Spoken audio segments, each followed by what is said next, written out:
Voilà, marche en levant les jambes dans l'eau. Marche des gardes anglais sans se tenir.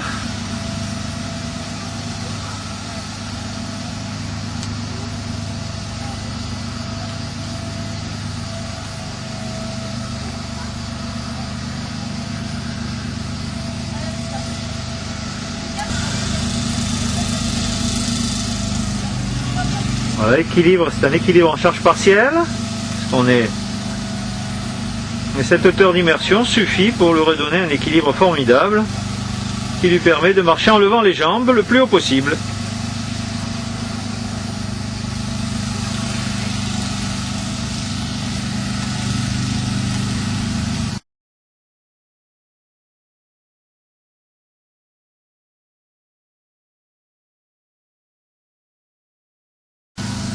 Marche sur le côté en écartant les jambes.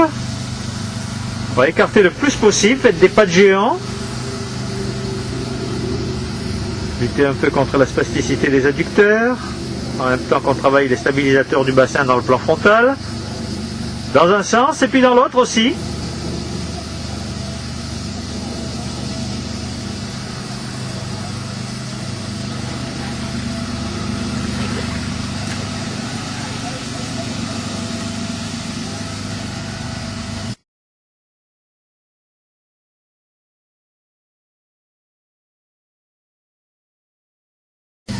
Speed test de marche. Marchez en avant le plus vite possible. C'est bien, demi-tour vers moi. Dans l'eau, il n'y a aucun risque de chute, donc on peut se permettre de faire ce type de speed test.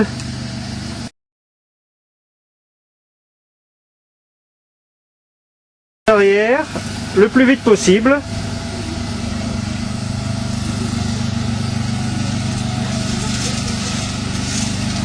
En voyant les secondes s'égrener sur l'écran, on pourrait calculer sa vitesse. Et on revient, hop. Ouais, en arrière toujours.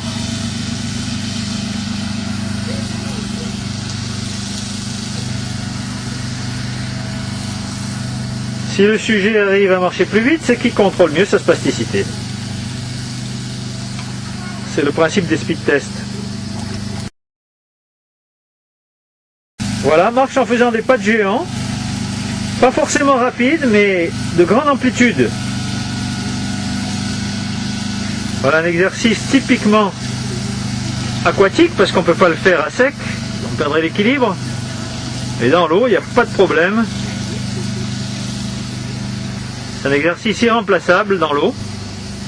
On revient vers moi. Même chose, pas de géant.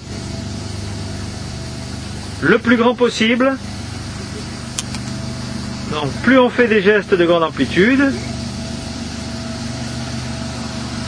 et plus on contrôle, ça veut dire qu'on contrôle la spasticité, qui empêche de faire des gestes de grande amplitude. C'est le principe de ces gestes de grande amplitude.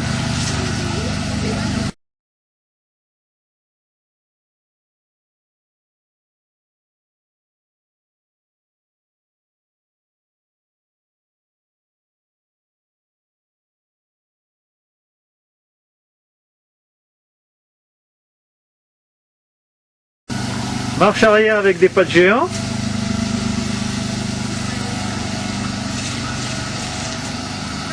Là aussi, c'est un exercice auquel on peut même pas penser à sec parce qu'on perdrait l'équilibre. Mais dans l'eau, on retrouve cette agilité, cet équilibre. Voilà, marche arrière, pareil, en faisant des grands pas.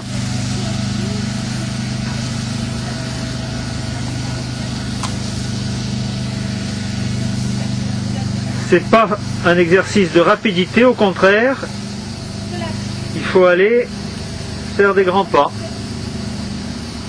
C'est tout, même en allant lentement.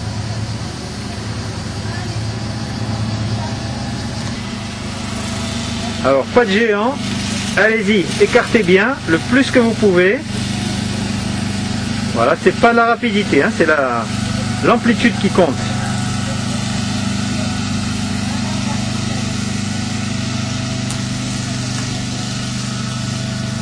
Voilà, dans l'autre sens.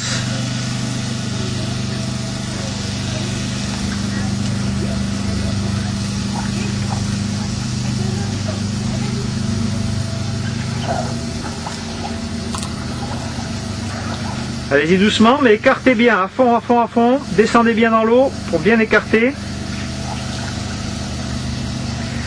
Position Kibadachi, on dirait en karaté.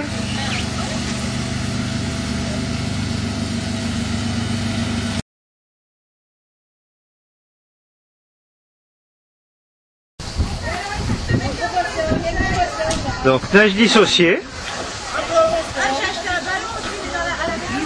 Avec flexion d'un côté et extension du côté opposé pour ce patient qui présente une sclérose en plaques avec de la spasticité. Et en plus de ça, donc c'est un peu la position reptilienne de Bobat qu'on retrouve dans l'eau. D'un côté, il est obligé d'utiliser les deux mains pour fléchir au départ, puis ensuite il tient avec une seule main. Donc voilà cette nage que j'ai inventée qui permet d'avoir ce travail de dissociation chaque fois qu'il y a un petit peu de spasticité.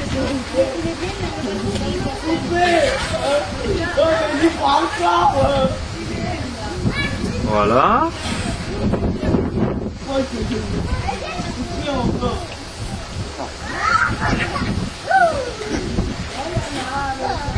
Et dans une position de décontraction totale de la colonne vertébrale, parce qu'avec le masque et le tuba, c'est extrêmement décontractant. Et voilà, attention.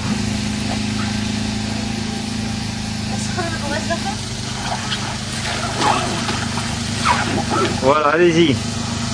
Essayez le 4 pattes là, ici. Vous mettre dessus. Ah, il veut faire assis, lui. Assis par le côté. Très bien. Lâchez les mains maintenant, essayez. L'équilibre. Dans la position. Ah, voilà, hop là. Ce qui est bien dans l'eau, c'est que quand on tombe, il n'y a aucun danger.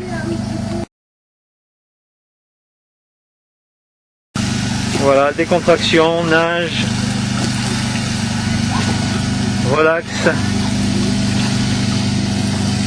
Toujours dans l'eau fraîche.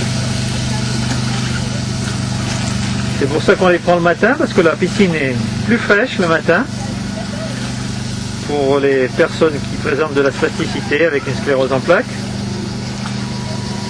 Ce qui est bizarre, c'est que l'eau fraîche qui convient bien aux scléroses en plaques, pour la spasticité, ne convient pas du tout pour certains IMC.